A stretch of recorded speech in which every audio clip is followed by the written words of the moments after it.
I'm Lindy Atkin. I'm a co-director of a small regional practice on the Sunshine Coast, which I've been here for 25 years. I'm also a chapter counsellor of the Australian Institute of Architects Queensland chapter, and I'm very interested in advocating for architects to engage with the broader community in regional areas in particular about all issues design, and to collaborate with allied disciplines such as landscape architects and engineers.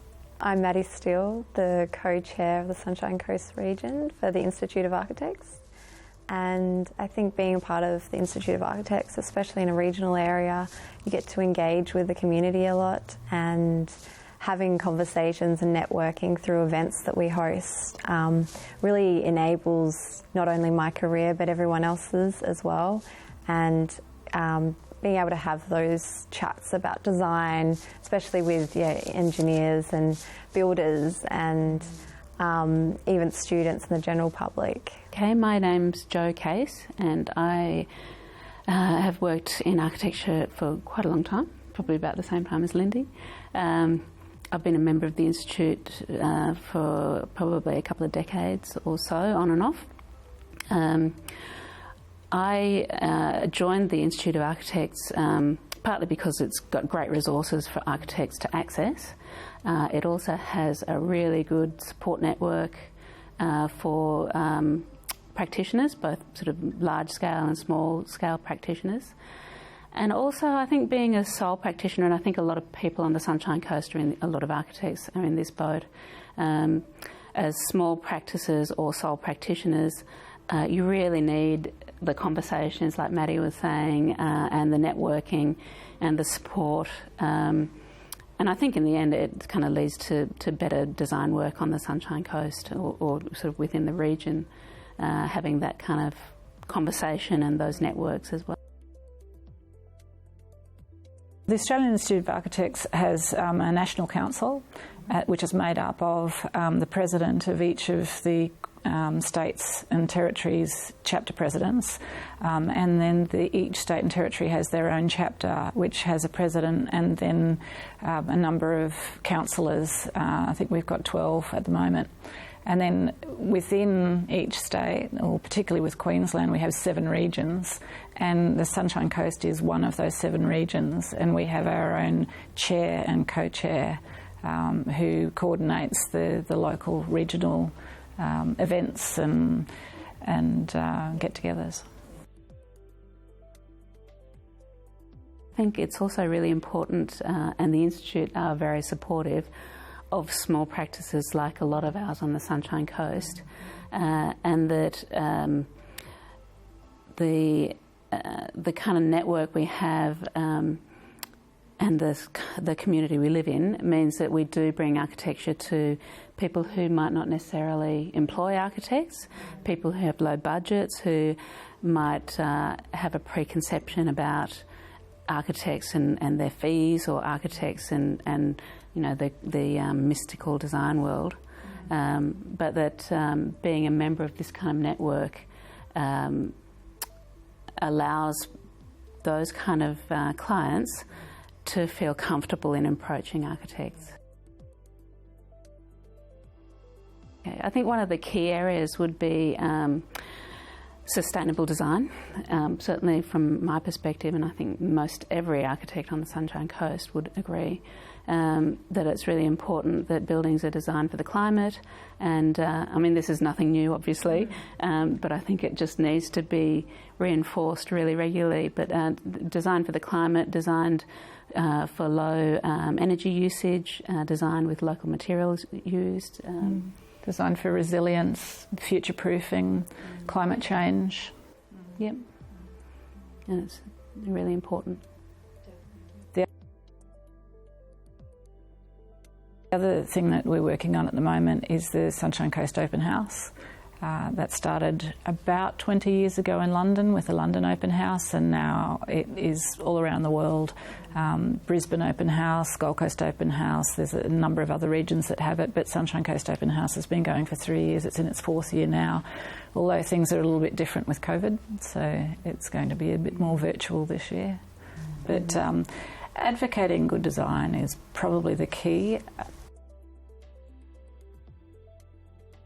I think the other really lovely thing that's starting to happen now is the cross-disciplinary approach with other disciplines like the landscape architects and planning and artists, and especially with the events that we're starting to work on as well, collaborating and inviting all of these other disciplines to share and meet one another and network. And sharing those ideas about design and sort of encouraging each other to have those conversations. And developing working relationships. Yeah, exactly. At the moment, we've just started doing a local lean-in. The first event will be next week. Great. So that's going to be viewed online, through a Zoom meeting. Which is pretty exciting. We've got Sarah Chalkley from the Sunshine Coast Council, who's going to be talking about the design strategies in the book. So that'll be really good, I think, to sort of bring everyone back in together and have an event like this, I think, just sort of on the coast to bring everyone together. And to let private practitioners and people in private practice see how the council is developing up those bigger pictures as well. Yeah, definitely. Yeah. That zone is actually a really interesting design proposition in itself, in that there's a few different names that it's being given: the missing middle and happy medium, but it's basically between single dwellings and duplexes and the six packs, and separate to high rises. It's that middle, the happy medium or the missing middle. And that's where there's got to be some really good design strategies put in place for fast growth like we're going to expect here in the next few decades. And having that 9 design principles as a stepping point, I think, has been really good. And even though it seems like... 10. Are there 10? 10 principles, 10 design principles. Value was the last one. Okay, right. Excellent. That's a nice round number. But having that as the kind of foundation for moving to that kind of investigation, I think, is really great, because those principles are valuable at any scale of design. And any project really too, like private projects, but as well as public projects. And those principles are available to everybody who designs, all disciplines, and all types of design as well. So, from architects, building designers, draftspeople, planners, landscape architects, they're all very, very helpful for everybody. And especially with the general public as well, I think it's very handy for them to be educated in that way, so that they can. I think it does demystify design a little bit, because I think design is seen as a bit of a arty thing that that some people don't understand. But when they actually see that design of built form comes from very sound, practical and kind of livable principles, I think it's a really important, like you're saying, Maddy, educational tool. I think, responding to climate and responding to the function, it delivers a solution that can be a lot more timeless anyway, rather than starting from a visual appearance of something. And timelessness is something that I think we should all be striving for in design, so that you're not dating after a short period of time. I think you could probably come back to the population issue. That I think me personally, I'm not really involved in that kind of broader area of design, but I think it's a really big issue for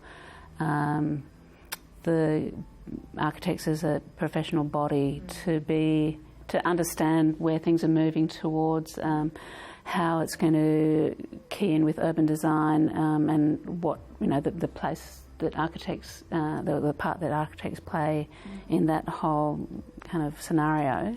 Infrastructure is a huge task ahead of us, and you know, until now we've not had a very comprehensive public transport system. So there's the rail duplication that will need to occur because the rail really only serves the hinterland towns, and because we only have one track, it just means that you've got a very limited rail service. The light rail is something that's been on the cards for a long time, and it's going to change a lot of the way that we move through the coast. Because of the physical infrastructure, it will actually have an impact on parts of the coast that may not welcome it with open arms, so the change will occur. So that's got to be a very sensitive way of approaching the community and ensuring that they understand the reasons why the change has to occur and embrace it for the positive aspects. We've been incredibly lucky in Queensland that we haven't been impacted as much as some other parts in the world or even in Australia. However, there are things that we're doing now that will change and stay changed. For example, the way we communicate, and the need to communicate online, through Zoom or Microsoft Teams or Skype or whatever it might be, will probably stay, and therefore we'll probably reduce the number of times that we get together as people. But that means that the way that you design your environments change as well. Last year for Sunshine Coast Open House, we had a forum, and that was actually the subject of the conversation there, which I was the curator for. And where we had we had John Railton as one of the speakers, who kind of represented the older generation of architects. John Mainwaring running a little bit behind him. I was on there as well. We had Kim from the Gabriel Pool House, who represented a client who had a granny flat designed for her mum, and she was living in Gabriel Pool's Lake Wyber house. And then we had Lily, who's a student of architecture, and so we had a conversation across all those generations to talk about how you can actually design for multi-generational living. So that is important in a regional area, especially where you have the need for older people to return back to the home to be with their family and coexist with younger people. But we can learn a lot, actually, from our Indigenous communities that are here as well, because, they've been multi-generational living for centuries, and we've got a wealth of information from the Gubbi Gubbi, Kalbi Kalbi and the Jinnabara groups that we can learn from in that respect, and so many other aspects. Sustainability, for example, we do need to engage with our Indigenous communities more than we have in the past. Just look at the bushfires. We've got so much to learn about how to manage the land to avoid catastrophes like that in the future.